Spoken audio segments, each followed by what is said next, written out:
Yes, guys, how you doing? Welcome back to Football Inc. It's a morning show. I think this is the first one we've done before the PM begins.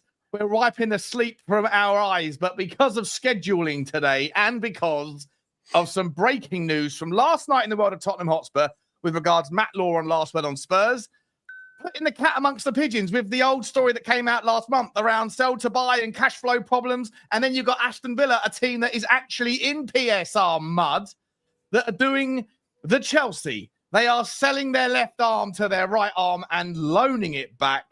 Guys, we're going to talk about that amongst all the other. We've probably only got 12 hours worth of transfer news, views, and clues to catch us up on, Johnny. We've got lots to get through today because there's loads of stories out. Typical Thursday. How are you, Johnny? I'm all right. I'm all right. I mean, cash flows, Tottenham cash flows at the start of the transfer window, just a week after the story. We are going for it all. We're going for the Champions League. We're going for the Premier League. And a week later, happy Matt Law declares on Last Word of Spurs that the cupboard is bare and poor little Daniel has none. To be fair, though, in fact, before we go any further, guys, there's only, I'd imagine that most people haven't even opened their eyes yet, let alone are seeing that we're live. But if you are watching this, then please, whether it's live or later, please smash the granny out of the like button like you always do. Your like game on this channel has been incredibly strong, and we're very appreciative. Hit the subscribe if you haven't already, and please let us know where you're from and who you support so we can get to know you as we grow. Johnny, let's start with the Matt Law one, right? Because he came on last night, and there's a lot of sort of quotes. I didn't see the show, but there's a lot of quotes knocking around on Twitter. But in a nutshell, he's saying the same thing that he said before we won the Europa League. He was saying the same thing the story that he dropped from February, that is essentially that Tottenham have got circa £250 million of transfer debt, £270 million of transfer debt, and that the cash flow is, well, he said last night it's dangerously low or precariously low. I forget the exact phrasing, so I'll paraphrase. As opposed to the fact that we told that Spurs have the biggest bank balance of cash, around £72 million in cash. So there's mixed messages. Like, the truth is that the last set of accounts, and Connor from Levy came on here, and mentioned this. But the truth is that Tottenham's cash flow historically, relative to our own historical cash flow amounts, is lower than it has been, but it's still technically the highest in the Premier League, and that is kind of by the by or par for the course for a club. So there's two bits here that need to be kind of laid out, I believe, right? That one is that's the reality, that we do have that cash, but we are historically lower than normal. We are still higher than the majority almost as of the last set of accounts, which reflects on the 23-24 season as of March of this year when we saw those accounts. The reality is that the reason why Tottenham have got historical cash flow positive is because of the fact that our owners see it as a sustainable business that has to generate enough liquidity for itself to be to use that sort of method to remain solvent. Other clubs obviously don't necessarily operate in that way. They've got different relationships with money, different owners with different ambitions, all those things that are sort of by the by. So it's not wrong to say that it's maybe precariously low relative to previous years at Tottenham, but it does feel like it's a little bit of an agenda, that there's an angle that, like when people make a claim about something and then something else happens that changes the path of the course, they'll find a method to sort of still bring it back to try to be right and not be wrong.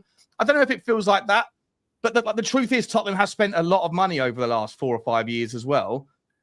But we are about to walk into next season should be record revenues at the club, mate. So where do you sort of land on the sell to buy thing? I mean, look, firstly, I must say that Matt Law isn't the happiest chappy, right? So whether or not, he has a negative outlook, I don't know. I don't know him well enough. No disrespect, Matt. But I think the fact is we have to acknowledge that this hasn't actually come from the club.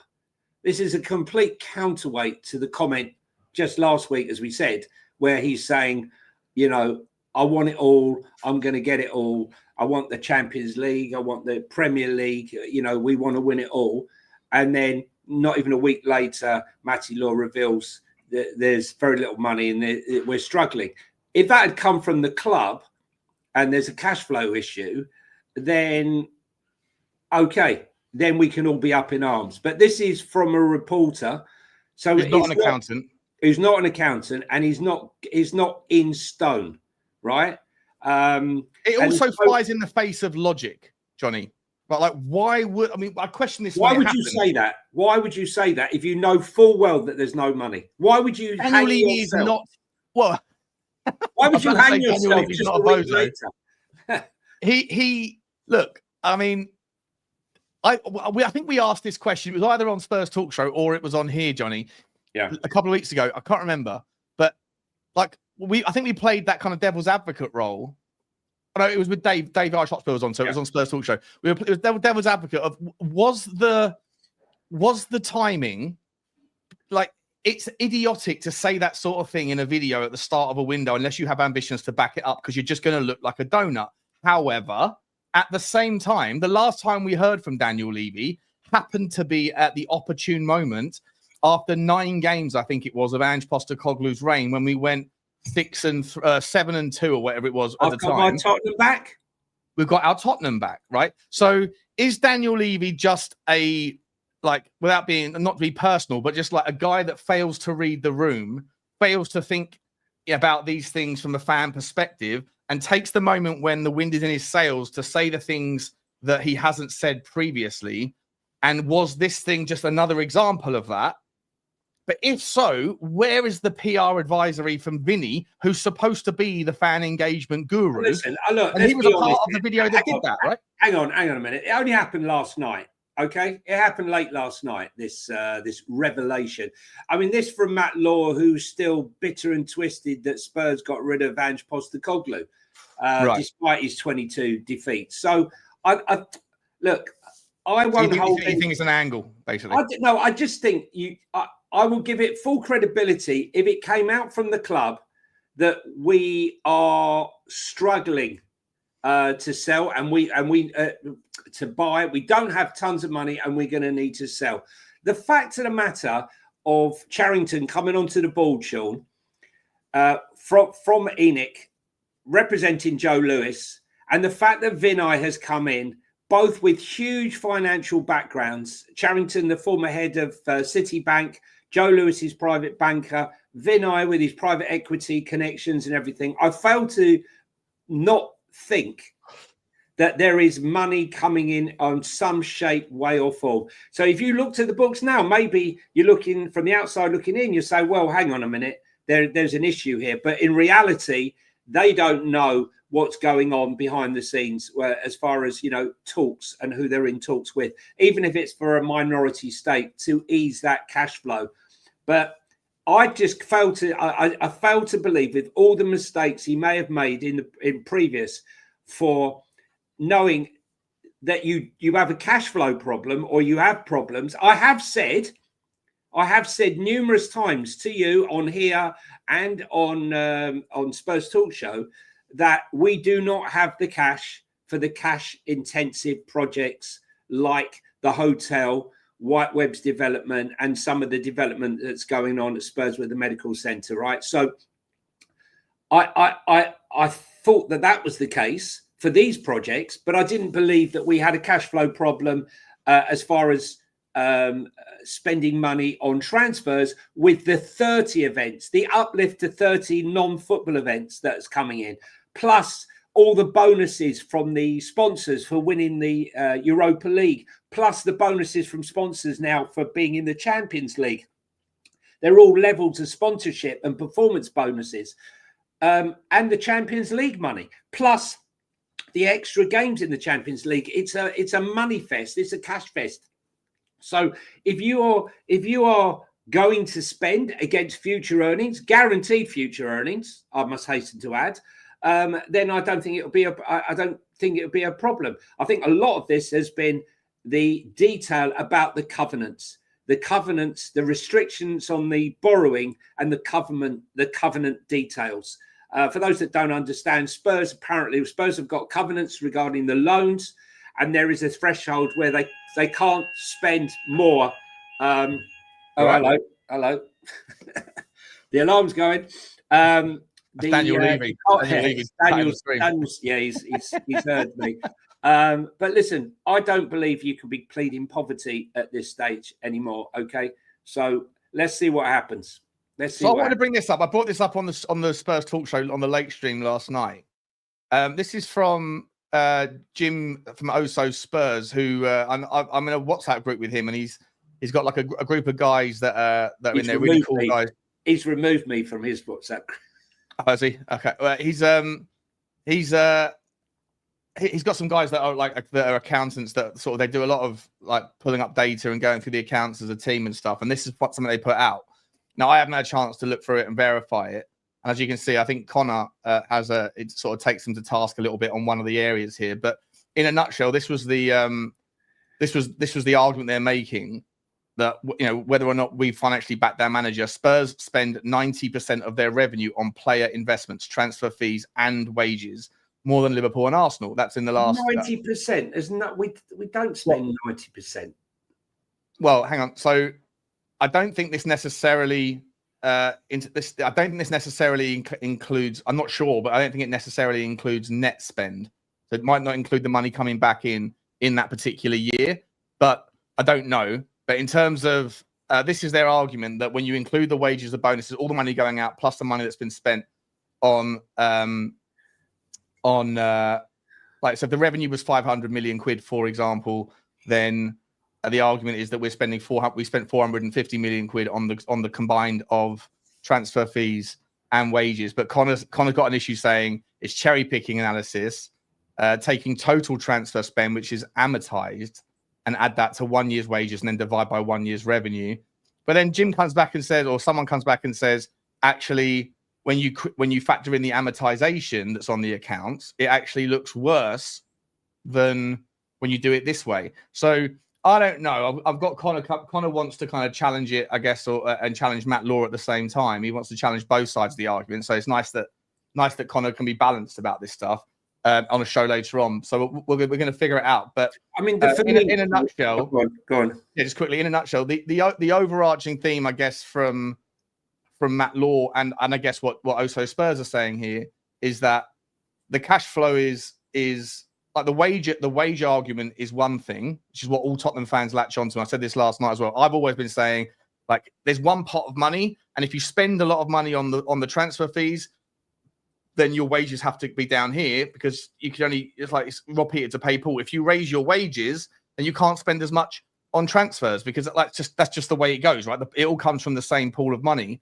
But in any event, to me, like the reality is they put £35 million in cash in December or January. We weren't. Yeah. It wasn't explained why that was. We know that Daniel Levy has been looking for a cash injection. But even if what Matt Law is saying is true, that it's liquidity issues, cash flow issues, which I completely can get behind. I completely understand that would be the case, given how much we spent over the last 3 or 4 years in transfer outlay. It's a short-term issue, because you have future revenues coming in that are going to explode. And given that Daniel Levy said what he said, unless he is completely donut-esque and not reading the room, and surely someone like Vinny, who's supposed to be a fan engagement guy, would say that if you're going to say this sort of thing, then that's going to be interpreted a certain way. They've obviously come up with a strategy. So therefore, like, to me, it all leads back to the same argument, Johnny, which we've been making, which is whether or not cash flow is problematic at the moment. It's short term, and that because of these other things going on, it makes sense to think that a cash injection from somewhere is imminent. Well, that's what I said to you, and I've said to you, you know, we've been going on about it for ages. I mean, I'm not being funny, but that report, I would be surprised if Tottenham and Daniel ring him up and ask to sponsor him. Because most of his stuff that comes out, you know, I've got nothing against him. You know, we have different narratives, but he's very much who, Matt Law or Jim? No, yeah, that, you know, everything Daniel does is correct, and you know, the club's amazing. We all love our club, but there are times where you have to question your club, and you know, I'm not going to listen to the fact that it's 90. I do not believe it's 90%. We spend 90% of our. Sorry, I'm not. Okay. Listen, I don't believe that we spend 90% of our income on wages. I mean, it's just wages and transfer spend. Like we wages and transfers. Well, listen, 120 million, 120 million, 130 million spent in the last year, for example, relative to 500 million pound in revenue, just as a rough figure, is about what, 30%, and then so you add 35%, whatever it is, and then you add an extra the 45% or whatever it is for the wages. It's sort of, it's within the ballpark. It's not, it might not be 90%, but I haven't looked at the numbers in detail, and I know that all I know, Sean, listen, let's cut the crap here, right? Liverpool, Man United, Chelsea, right? They have less income than us. They're spending more than us, and they're spending more on wages than us. They're spending more on transfers than us. And, come on, we are now a cash generative machine. Hang on, so I've got to clear up that, mate. So Liverpool don't have less revenue than us, and they haven't spent anywhere near as much money. They didn't spend barely anything. Well, they didn't spend last year, but they're making up for it. But there are, come on, Chelsea, you can't say Man United haven't spent money or Arsenal haven't spent money.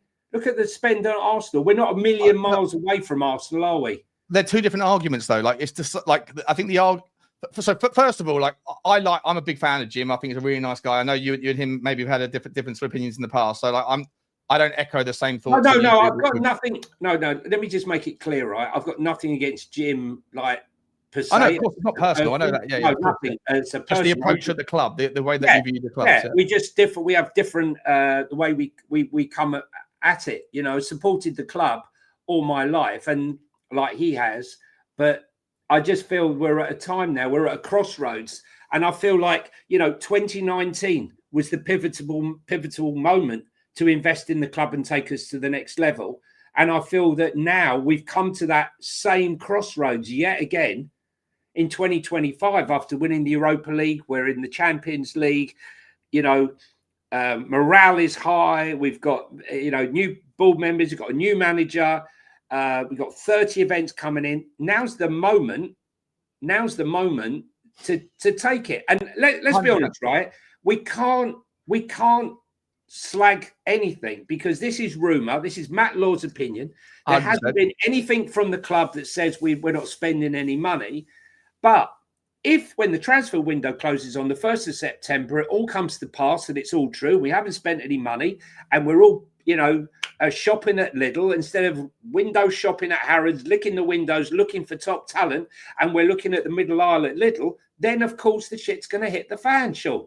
100%. But just to be clear, like, so Jim and Oso Spurs put that out before Matt Law said anything. So this was from yesterday morning, I think it was. It's just coincidentally timed, and I don't think they're necessarily making a point, or maybe they are inferring a point, and whether or not those statistics, those facts are cherry picking, as Connor said, and Connor wants to Connor's going to say his piece on it later on. I'm not. I think they were just saying it, the way they see it, that there's information for you. Read into it what you want. With regards Matt Law, that's the other side of the coin. Matt Law's going the other side of the coin. So you've got one group that are saying that there's actually we spend a lot of money, but that's just a by point. And Matt Law's saying, as a consequence of that, we don't have any money. I don't believe that to be the case. I still don't believe that to be the case. Matt Law's saying it's all in the accounts. Well, when I've looked through the accounts, I landed on the opinion that there would be money to spend because of the future cash flows. And cash flow is a short-term thing. It's important, but it's not the be-all and end-all. You can find ways to navigate it. But more than that, Matt Law also said in the same show that it's true that Tottenham are interested in Xavi Simons and Eze, and that Xavi Simons would want a high wage packet, but the transfer fee won't be a problem. How can it not be? If Tottenham are so broke, we're like dangerously low on cash, then how can a big transfer fee for Xavi Simons not be an issue? Like, the two things don't add up to me, and I think it's maybe a guy that's got like a bit of an agenda. It comes across as to me. Someone said he's a Chelsea fan as well, so that maybe. Yeah, I'm not listening to any of it. Honestly, I think it's a bit of bitter and twistedness, right? I'm going to take the narrative. The positive message that came from Vinny and Levy at this stage, right? And if by the September the 1st and it doesn't come to pass, then I hold them accountable. And you, Sean, of all people, right, have said, if there is money to spend. And if this summer they do not spend the money and break their transfer record and break their wage structure, I myself will be questioning how it's all being run, right? And that's the first time you've ever said that. And, you know, I just think that it's a bit bitter and twisted. His comments about Ange Postecoglou, that it's disgusting and it's a travesty. I mean, it was well over the top. Yeah, he sounds like someone who has a deep-seated narrative. And when you can spot the narrative, when you can smell it from 1,000 yards, then I always say this about every person who talks, whether it's an ex-player that's calling out, like when Hugo Lloris did it, calling out the owner for not having a sufficiently despondent attitude after defeating the Champions League final. Like, you were the captain of the ship here, mate. Like, you're the captain and spends the most time trying to create that narrative, and yet you're passing the buck on to the owner, who spends very little time in the dressing room. To me, like, you have to question the motivations of the person who's saying the things that they say. I'd hold the same thing to like Mourinho or Glenn Hoddle when he wrote his book. Of course, when you have failed as a manager, you want to pass the accountability on to somewhere else. And Daniel Levy is clearly someone that a lot of people find as an easy target, because he's the kind of, I don't know, like the sort of the devil at the back. And so, but I'm not sitting here defending Daniel Levy either. I have said that I think that that Tottenham have no excuse to not set a new club's highest earner or a new transfer record this summer. And if they don't, I'll be asking serious questions and have serious problems. And if it's true, which it probably is, that cash flow is a little bit lower than it has been traditionally, that doesn't mean that you can't spend. It just means you have to be creative in the way that you figure out your forecasting, i.e. pay a bit more for the player, but pay a little bit less this year if your cash problems are issues, or sell people that are on the books on zero amortization, such as Manor Solomon, or, you know, Brian Hill, that's been amortized down, and it's down to 14 million quid we should be able to get in. Pierre Højbjerg, 20 million quid coming into the accounts this year. Sell Sonny for 30 million quid. Like, those things are cash generative in the short term and necessary. Look, I just do not want to give this any more time, Sean. It's not because I just think that how convenient is it to pour water as a Chelsea fan reporter, right, to pour scorn on us sacking Ange Postecoglou, nothing positive about Frank, and then hitting the Spurs fans with all of this, knowing full well, right, poke the bear, cause a meltdown, and all the meltdown that's going to follow, right? It's ultimate clickbait. And if it transpires that it turns out to all be true, then fair dues to Matt Law. But at this stage, I'm not going to give it any credibility at this stage until that window is closed. What is more important is what is actually going on as far as, you know, Chelsea selling their women's football team to cover FFP. His team, Matt Law's team, that's what he should be highlighting, not what's going on with our things. And now we see, I agree. Now we see that Aston Villa are having thoughts about doing the same thing. I mean, where does this? I mean, is this just going to be a ridiculous loophole that, again, Chelsea lead the loophole and then it gets closed? Chelsea had 32 players out on loan. They closed that loophole. They sold the hotel to themselves. They sold the women's football team to themselves. When they start closing these loopholes after the horse has bolted, penalising everybody else. I mean, right now, Daniel Levy could, in essence, sell the women's football team to himself and give himself a nice cash injection to go and spend in the transfer market. Why don't you do that? 100%. 100%. That's what I've been calling for a long time. Like, unfortunately, I actually went to bed last night. Last thing I'll say about Tottenham before we move on to Villa specifically here, but I actually went to bed last night thinking, like, as much as I have always said that I believe there's nothing wrong with having sustainable business models, that after a certain period of time, when a business is mature, regardless of the industry, you shouldn't have to have sugar daddies funding a failing business to keep yourself afloat. You should be able to operate in a sustainable model. And my fury is not with Daniel Levy. It's with the owners of the Premier League, or the rule makers, the inability to enforce a set of rules that are cohesive and understandable, and that there's not these gaping holes in the loopholes that can be just danced through with your arms wide open. At the same time, I think where I'm sort of landing on right now is that I will never be like angry with Levy and be like the venom, the hatred that some people espouse to him. But I would say to him, look, I respect your business model. I respect your acumen. I respect the desire to do things sustainably. I think you've done a good job in that regard. However, the reality of the situation is that your teams, the teams that we're competing with, don't do it that way. They don't play by the rules. They play around the rules. And unless you have the ambition to do the same, to be able to give us the chance of competing for silverware at the top of the game, then I think you have to shake hands with the fact that you don't have the same intentions and ambitions to participate in a game that is murky and where the rules are incredibly opaque. And if you can't get on board that reality, then maybe it's time that you need to respect the desire of the fans and move on and let someone come in that has the willingness to be able to participate in the dark arts. Because for sure, we know now, mate, from the Premier League lawmakers getting together a few weeks ago, and the fact that they didn't even take it to a vote to decide whether there was any desire to close those loopholes, there is no willingness. Everybody, like the majority of owners in the Premier League, clearly want to leave these loopholes open because they see PSR and FFP as restrictive unnecessarily. So if Daniel Levy's the poster boy of FFP, but he's lost the will of the other people in that room, then he either has to get on board it 100%. And his owners have to get, his people like the Tavistock or Enoch have to get on board it. And if they don't want to get on board it, then they're clearly participating in an industry that is not fit for them anymore. Like the game has moved to a new paradigm. Because he needs to be on board it. Otherwise, it's time. It has to be time to go because we're just going to be perennially just dancing around 6th and 7th, and it's not really. Well, there's no point. No, there's no point to it. And also, you know, the fact when you look at it, you know, they've done a great job from buying it and where we are today and all the rest of it. But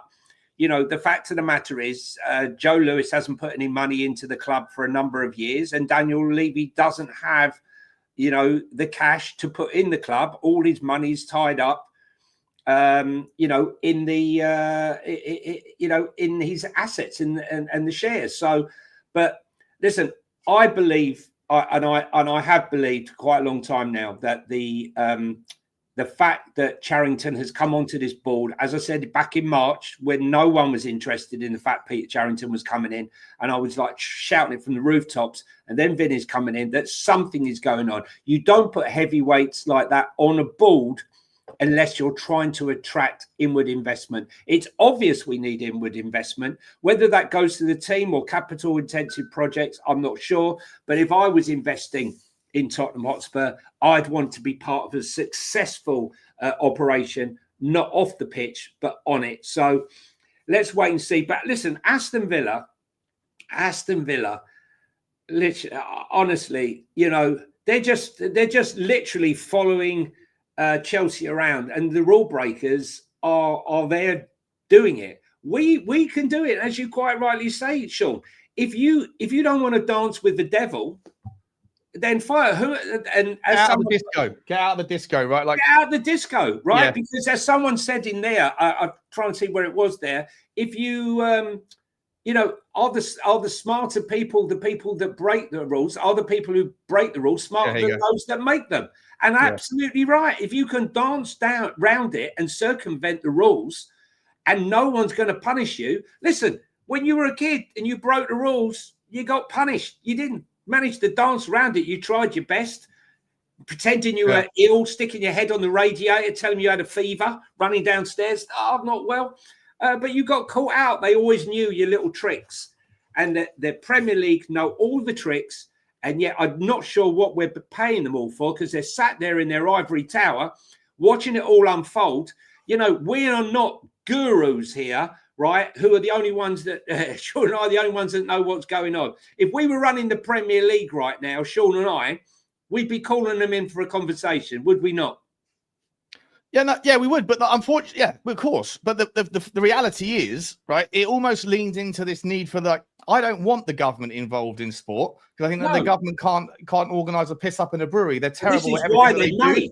This is why they may, though, because of this. Exactly, that's the point, right? Because if the 20 teams essentially set the rules for themselves by way of majority vote, But you've now got to this point, and Johnny, we were speaking about this before with West Ham, right? With Trip Smith and his relationships with Blueco and Crystal Palace and yada yada, all these people that might end up joining the cabal of people that are dissidents against the rule breaking, against the changes to the rules to tighten it. Like this we were talking about a couple of months ago. It turned out they didn't even need those people because there's just no appetite across the Premier League to tighten these rules, apart from Daniel Levy. And like I said, if I go to like Levy out, it won't be with the same energy as the people that call him a parasite and a cancer and all this nonsense, which I think is disgusting. I don't resent him. It's similar to sort of like Ange Postecoglou. Like, it's not like get out of my club. It's like, thank you, next. You're not the guy to take us forward, but you did, for me, a good job in the time that you were here in getting the trophy off our back, all those sorts of things. So there's no resentment towards him. And with Daniel Levy, there's no resentment towards him. It's just the reality of the situation that the game has moved. The game's it works under a different set of rules than it ever has done before. And those rules do not align well with people that are not prepared to participate in the dark arts of football ownership. And Daniel Levy and his daddy, who does have the money, but none of the ambition, the risk appetite, then they're not the right guys under the new vision of football. And so it's only going to go in one direction. And so unless he wants to sort of wake up and jump on board it, then even a cash injection, mate, from someone else, a bank or whatever, even that, if it still means that you've got the same level of ambition from the owners, the same level of willingness to participate in those murky world of like selling your left arm to your right and loaning it back, then nothing's really going to change. It's just a short-term cash injection to get you through a little bit of a liquidity issue. Look, but Daniel is a very, very clever guy, right? And I know, you know, you don't go to Cambridge and accountancy and all the financial acumen that he has not to understand what he can do if he so wished to do it, right? And, I mean, yeah. Intelligence and ambition, though, are two different things, aren't they? Yeah, no, 100%. But if push comes to shove and we're in a corner, he knows what he can do. He can push that button and activate these side deals to get us to where we want to get to. So, but listen, as it stands at the moment, I think that, you know, we need to chat this afterwards. Richie, oh yeah, I'll do the super chat first, and then let's do Rich for super chat. Thanks very much, Rich. Really appreciate it, mate. Do you want to read it out, mate? Yeah, big up, guys. Eze and Semenyo. They've got 16 GA in the Premier League this season. Son also has 16 GA in less games. Do we need to review how we perceive them? I think Eze offers us more potentially. If I had to choose one, I think most fans, if I had to choose one, they would choose Eze over Semenyo on the whole. I'm not saying everybody, but I think the vast majority, because, you know, he's an England player. He's single-handedly dragged Crystal Palace around for the last 2 or 3 years. And I can you imagine putting him into a much better team with, well, a higher caliber of players? He's the type of player that would light up the Champions League. He really would. He's a Champions League player. And I think he'd be only too happy to come and join the Champions League. So for me, Eze, I see your point, but that's a 16 GA. Well, I don't know about 16 GA. Eze scored 11 goals and 12 assists, I think it was, last season in all competitions. So I think you'll find that's a bit more than that. Only got 7 goals and 10 assists in the Premier League in 30 games last season. Yeah, he was carrying a bit an injury for quite a considerable time. But anyway, that's by the by. I think in a better team, it's what he does for other people. Look, we saw when he wasn't playing in those early games and they had a lot of injuries, Crystal Palace were in trouble. And then I was at the game. We went to Crystal Palace and they played us off the park, right? And from that moment onwards, from Palace away, they were miles behind us and they sailed off into the sunset past us at the end of the day. So anyway, it's all about opinions, but I think most Spurs fans would say that he's the guy. He's the guy. Thank you for the super chat, Rich. Appreciate you, mate. Just quickly, because we've got some transfer news to get to as well, Johnny. So just quickly, the other news out today, I've got the One Football app just to show you that we're not making it up. But Johnny, you want to read out the story here from where is it? From the email that you sent me, right? You want to talk about the Aston Villa to sell women's team fund? Yeah, hang on one second. Let me just hang on a second. Yeah, I've sent you two, haven't I? I'll send you. Yeah. I'll read this one first. Okay. So Aston Villa is reported considering selling the women's football team to comply with the Premier League's profitability and sustainability rules, PSR. The club has been exploring this option for the last 18 months due to the significant losses exceeding the permitted limits under the PSR. They are looking at selling to either external investors or a parent company style entity, similar to what Chelsea did. Now, they are looking to try and do this to buy Marcus Rashford, who really wants to go and play for Barcelona, but their board's completely split. Look, PSR concerned, Aston Villa have reportedly posted combined losses of £195 million over the past 2 financial years, putting them at risk of breaching PSR. PSR obviously allows clubs to lose 105 million over the 3 years. The club is also exploring, as I said, selling the women's football team. And, you know, Chelsea have set this precedent. No one from the Premier League has questioned it at all. But the valuation, how do you value this sale? Do you value the sale just enough to get you through the PSR or give you more wiggle room?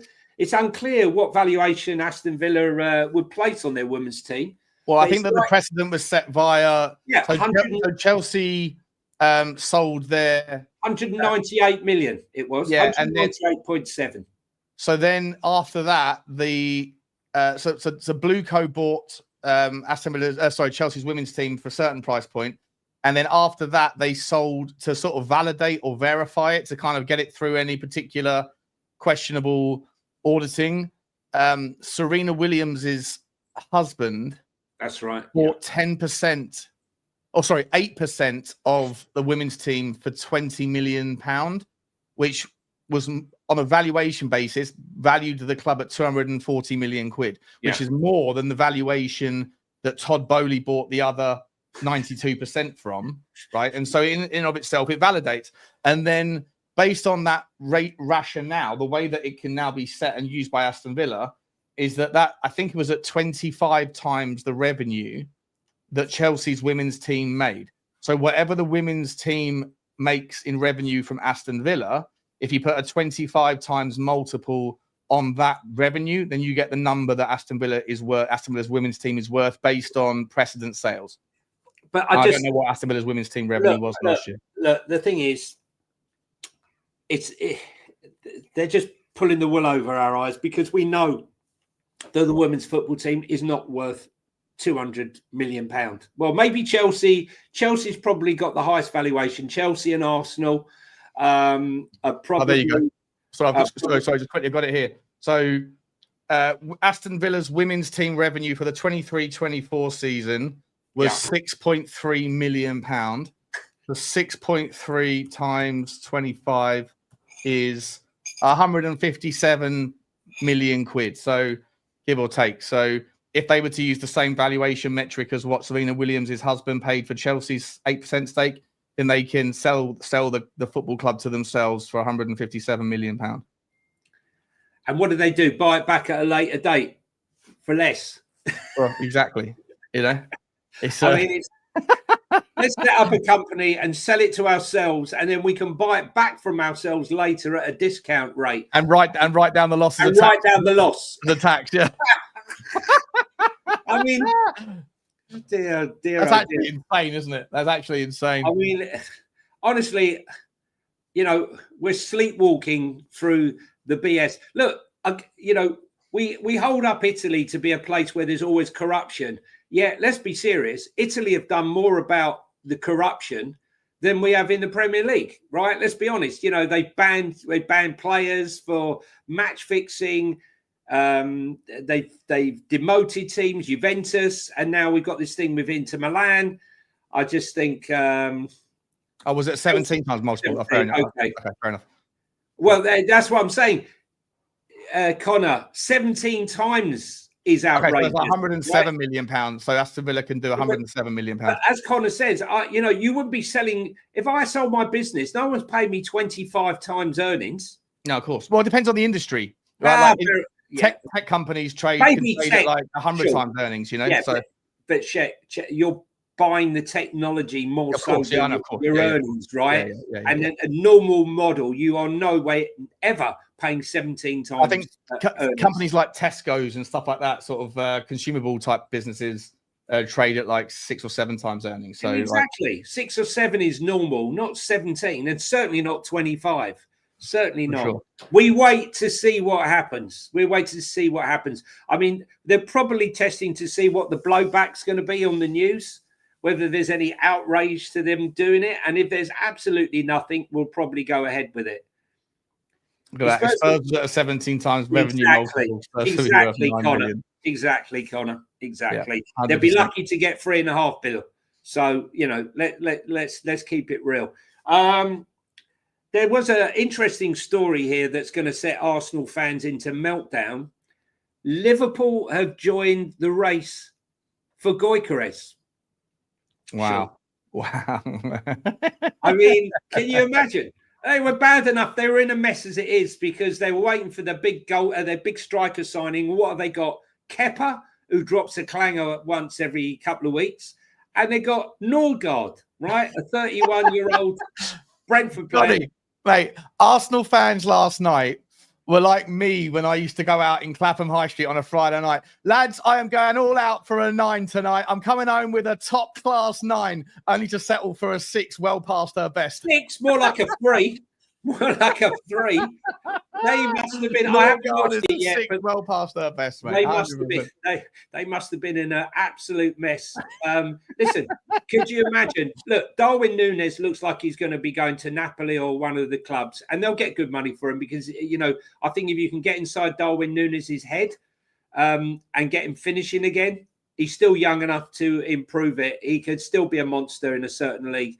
I don't know why he can't hit the goals, but.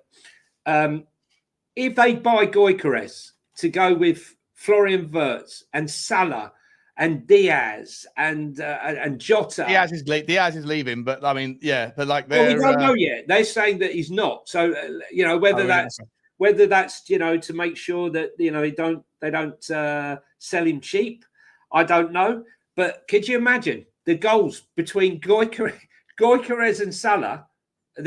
And Florian Wirtz and Diaz and Gakpo. I mean, that is going to be tough to challenge. That I'll tell you. It's going to be tough. Liverpool have already. I think someone put it in the chat already. I don't need to see the rest of the transfer window.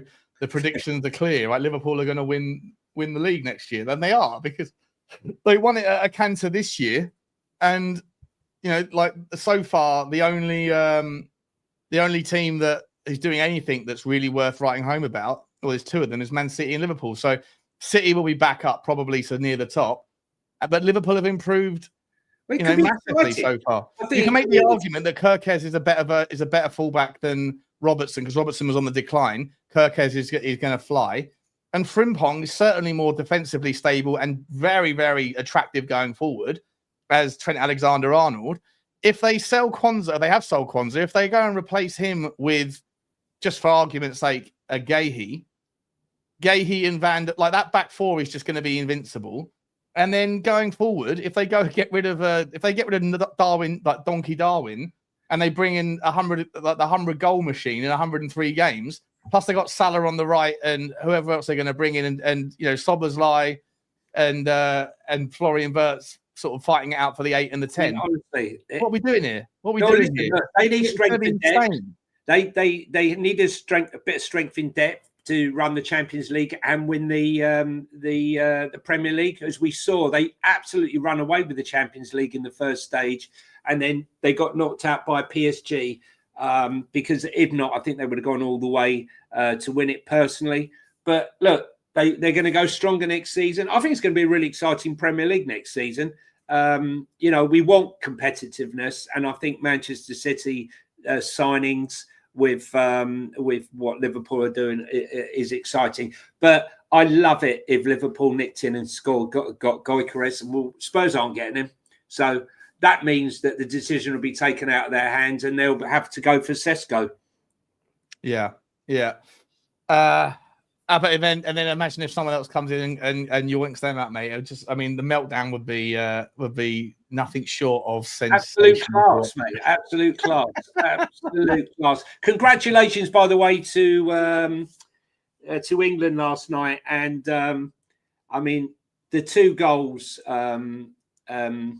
last night that he scored were unbelievable. Elliot, I don't know if anyone saw them. The first goal was a great strike, but the second goal was just absolute class. Danced through them and slotted the ball into the corner there. Absolutely fantastic. Great performance by England. And Lee Carsley, despite being robbed of quite a few players like Delap and that up front, we're not as strong leading the line as we should have been. We still made the final. Going to be a tough game against the Germans, who knocked out the French. The 2 Spurs boys, Matthias Tell and Odeberg, couldn't do anything. Odeberg subbed off after about 60-odd minutes. Didn't happen for them last night. But Elliot, now, do Liverpool now rethink the sale of Elliot, or does his price go up for the interested parties of Aston Villa and Brighton? Interesting one now, because under 21 football, isn't it, mate? It's under 21 football, Yeah, I know, mate, but he still scored. He scored 9 goals in 11 games or 10 games in. No, I hear you. He's a cracking player. I think he's demonstrated he's a great player at a higher standard than England under 21. So, if you drop down to no disrespect to England, it's under 21 football. If you've done it at this level, then doing it I understand at this level shouldn't improve the valuation. The valuation should be set at that level. Window, right? Hatto was in that team, and we all know about the the hype for Hatto there for the Dutch.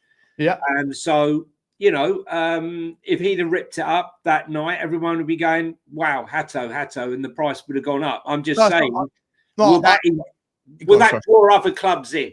I'm saying, did that performance? Don't forget, he scored the goal in the last game as well. He sort of single-handedly dragged England through this. Is that going to bring other clubs into the mix for his signature?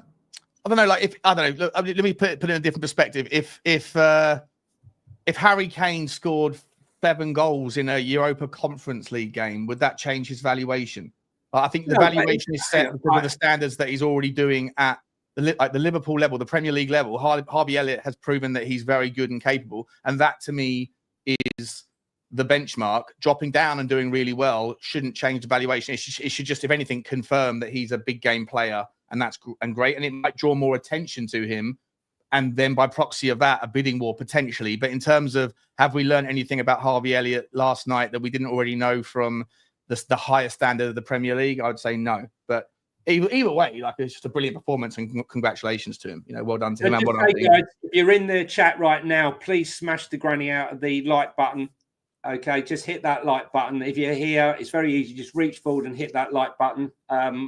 It helps our algorithm, helps us grow. I know you've been supporting us, and we really, really appreciate it, guys. But if you could carry on doing it, it's fine. It registers to the YouTube in the sky.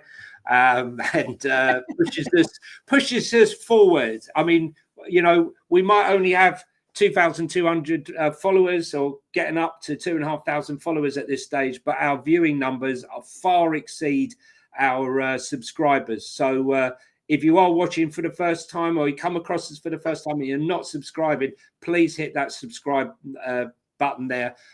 It will just all it does is notify you when we're going live, so you can come and watch us. Sorry, Shawnee. What have you got? No worries. Yes, we've got some transfer news for you. So, Everton, according to The Athletic, Everton remain in talks with Villarreal over Tierno Barry, and are increasingly hopeful of reaching a deal. His release clause is 40 million euros, but 25 million would be enough. Be good for Everton, this player, mate. He's a really, really tidy, big, strong, strapping guy. Decent valuation. That will obviously put paid to any chance of our boy going back in that direction. Kenny Tete. I think Everton, are really determined to try and get Kenny Tete, but Fulham are also equally determined to try and get him, to keep him. But I think, maybe Everton, new stadium, new buzz, that might be the place to go. I mean, I would class Everton as a much bigger club than Fulham. So maybe the draw and David Moyes, definitely going nowhere might be more of a draw. That's where I'd be going if I was Kenny Tete. Yeah, and look, like I say, Tiano Barry, 11 goals, 4 assists in La Liga last year, 35, 19 goals in all competitions, 5 in the Super League, 3 in the Swiss Cup as well. So in last season, the geezer got 23 GA in 41 appearances. Very impressive. As I say, I think he's a strong, he reminds me a little bit of like a sort of Nicholas Jackson type, but just a little bit stronger, maybe a half a yard of pace slower, but he's confident, likes to run at players. And, a big improvement for me on people like, who's that? Who's Dominic Calvert-Lewin? I said this earlier, if I'm going to go Levy out, there's a couple of reasons. One of them, if Tottenham ever signed that DCL bozo, then that would be one of them. But yeah, it looks like Richarlison won't be going back to Tottenham, to Everton. Then if they're going to sign Barry for 25, and then on top of that, like you say, mate, Kenny Tete to Everton, I'd probably go. But I don't know. Maybe you're settled in London. Maybe you were just using Everton as a dangling rod to get. Yeah, maybe. We shall see. Darren Fearon, Johnny, we smashed the like button like you smashed the shit out of players' names. Absolutely spot on. And Paul French, the YouTube in the sky, as Johnny turned it into Lubo. When I meant the YouTube in the sky, I meant the YouTube in the cloud. The cloud, yeah. Not that the cloud is in the sky. In reality, it's in the ground, in a bunker somewhere, secure from water and other damage. But yeah. What do you think about Christian Norgard, mate? So the fee apparently is £10 million with £5 million in add-ons. Is that £15 million for how old is he? 31. It's quite. Is it punchy or not? What do you reckon? Well, listen, he's gone for experience. Why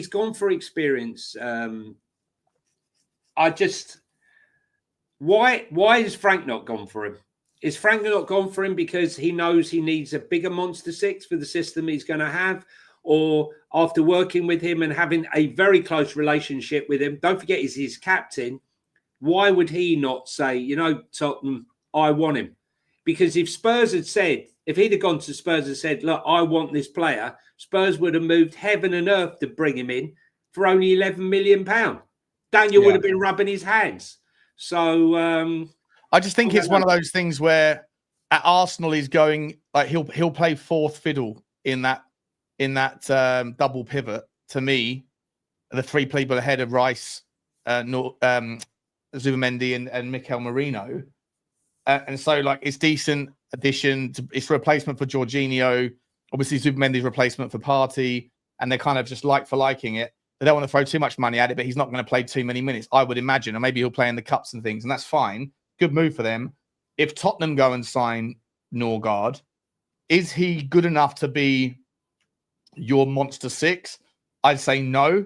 But then because of the squads, the squad player, the squad numbers that we already have, in order to make room for a Norgard and another monster six, you need to then move on, obviously, Basuma, but then you'd also have to have a difficult conversation about a Pape Sarr or a Bentancur. And so I don't know. I think that maybe we're going to get one midfielder in, and maybe Norgard wasn't deemed to be of the right standard. No, look, he's going to be perfect when you're playing the Carabao Cup or the FA Cup or, Jorginho and the other midfielder they had, what's his name? That sort of played a minimal role. They all play a role. It might not be a full-time role. And when you're only spending, 10, 11 million pounds, you can afford it for him to be a squad player. And, what he offers is tremendous experience. And that you can't buy that. And that's the one thing Spurs are lacking is experience. And what we need to buy, experienced players, oven-ready experienced players who are going to offer us something in the Champions League and out of it. So we shall see. What else you got? Anything else? Yeah. Got a few more stories, mate. Newcastle United are now looking at, according to reports, looking at Johan Bakayoko and Karim Adeyemi if they are unsuccessful in their pursuit of Anthony Elanga. I'll be entirely honest, mate.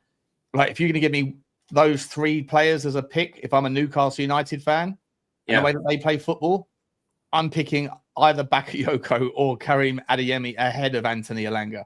The only concern around those other two is that they haven't done it in the Premier League. Well, and Bakayoko had a slightly disappointing season last year at PSV, but Adeyemi is just he's faster than Elanga. He's more talented and he's got a better right foot. So, like for me, I think that if they're going for Elanga, they're going for the guy that has got Premier League experience. But I'd probably choose either of the other two personally. Who would you go for? Elanga's the second fastest in the Premier League after Mickey van der Ven.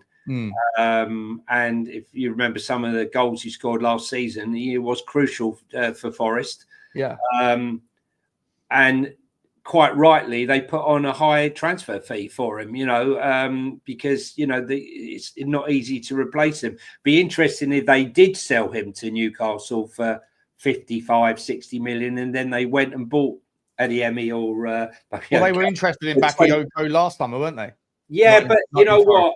I sometimes worry about Dutch players, players in the Dutch league. We've seen it so many times before. They come here with great reputations. They play well out there, and then they come over to the Premier League, and it doesn't transpire. I mean, De Ligt. I mean, he was touted as the next best thing, and then since he's left Ajax, he's struggled at various clubs to not be, outstanding, and even at Man United. After Eric 10 months bought him, he wasn't overly impressive at times. So we shall see. We shall see. What else you got there? Let's have a look. See, scrolling through my notes here. Manchester City have rejected a £6.5 million bid from Hoffenheim for 21-year-old defender Callum Doyle. Don't know much about him. Obviously, a young guy. I think he won the Youth Cup or something with the under 21s Cup. Did he or something? Edison has confirmed that he's staying and he's not leaving Manchester City. There was doubt and question marks whether he would be leaving. He said, "My friends send me lots of news, but 99% of it is fake news. You guys need the news to get likes on social media, and there is a lot of fake news around my name. My head is here to stay with City, give everything for us to win back the Premier League, try and win the Champions League as well. My mind is staying in the club." There you go. From the horse's mouth. And that's what you need. Horse's mouth, not rumour mill. But we like the rumour mill, mate. We like the rumour mill just as much. And the other thing is Fulham are refusing, have no intention of selling Rodrigo Muniz to Leeds or to Everton or to anybody. They want to keep him. So that's fine. Yeah, so Liverpool looks set, as I said before, to battle Manchester United and Arsenal for Sporting striker Victor Gyökeres, with their pursuit of fellow Swede Alexander Isak looking doomed to failure. The Premier League champions are understood to want to sign a new forward this summer, with Darwin Núñez set to leave amid major interest from Napoli. Liverpool had been linked with Isak, but a move to the player looks extremely tricky, with Newcastle reportedly preparing to offer him a bumper new record contract. So, yeah. I mean, the 85 million release clause for Gyökeres. I mean, I don't know whether that's real or... Yeah, well, it was an 85 million euro release clause, but I think that there was that gentleman's agreement, and that Valenda said that they would honour it. But thus far, they said they haven't received any bids for him. So it's just very strange that there's not even any kind of official bids coming in. Interesting story from Fabrizio Romano that Inter Milan are closing in on Johan Boni, who's a striker from Parma. They made an improved bid yesterday for 24 million euros. And I'm just thinking about this, mate. Remember the story about Inter Milan's financial issues, the £300 million dodgy dealings that were, all covered up and everything. Inter Milan, maybe they're in financial issues. If they're bringing in Johan Boni when they already have Lautaro Martinez, they have Marcus Thuram, they have Pio Esposito, who's like, I think he's been on loan somewhere, but he's coming back. They have Mehdi Taremi, They have Marko Arnautovic. Oh, I'm not sure if those guys are out of contract. I think they might be out of contract. I'm not entirely sure. But they got a lot of forwards already that will be there. If Inter Milan are signing Johan Boni from Parma, is that going to maybe mean that there's one of the bigger names in the forward line that's going to be going out on loan as a sale to get themselves out of a financial pit that they're in? Would Lautaro Martinez finally leave Inter? Well, let's be honest here, right? If for example it transpires that there is definitely legs in this story about Inter Milan committing fraud on a large scale, 300 million with fake sponsorship from their old Chinese owner, and there's a likelihood is that they're going to be relegated, would you not be trying to get your player out of there? Or is there a clause? There might not be a clause in their contract which says, should the club do X, Y, and Z, I can then leave the club for X amount of money. I mean, this is why I'd love to get I'd love to interview a top draw agent, like maybe a retired agent that used to work with Gareth Bale or something like that, and say, what level of minutia do these clauses go to? Like, do you think about scenarios whereby the club is in financial disrepute for breaking the laws? And if so, are those clauses injected into? And if you try to inject them into the contract and the club says no, does that mean that there is some suspicion around the club's sort of behaviour that might not be in the public domain yet? I'd absolutely love to get an agent on the Football Inc. to be able to ask them exactly why it is that these sort of transfers take so long, and also what level of detail goes into the clauses in the contract. Because to your point, Johnny, like I would imagine that those things are not in the contract, because if you're thinking about that, if you're thinking about those sorts of things, then your mind could go to a gazillion different areas, can't it, to put in these random clauses. You would likely put in if they got relegated, right? Oh yeah, If a club got relegated, I'm allowed to go for X amount. I mean, that's probably one that would be put into the contract, not one where you get thrown down 2 divisions like Glasgow Rangers or Juventus or what's happened to Lyon out in France right now. And, suddenly, their top players are going to be playing in Ligue 2. Yeah, madness. Well, like I say, I think we'll be waiting we'll be hearing very soon about some deals for Malik Fofana, for example. But mate, I know you've got a call at 11, so we're overrun, aren't we? So we're all right. But listen, guys, thanks again Sean, if we get time later beforehand, see how the time relays, and there's a whole load of new stories come out, I'll be available from about 2:30, 3. So if anything happens and we feel like there's another show, we'll bring you another one, because that's what we do. Another one. And another. All right, guys, please do smash the like button on your way out. Hit the subscribe if you haven't already. And drop a comment. Let us know if there's any particular sort of other things you'd like us to include on these shows. But yeah, it's transfer rumours time, so that's what we're going to focus on. Thank you very much for the super chat, Rich. Thanks, Rich. You'll see me over on the Spurs Talk Show either very shortly or later on this afternoon or this evening, depending on. I've got a bunch of things to do today. But either way, more to come from us, no doubt. We'll see you on the next one. Like, subscribe, and comment. And it's goodbye from me. And it's goodbye from him. That one. See you later, guys. Bye.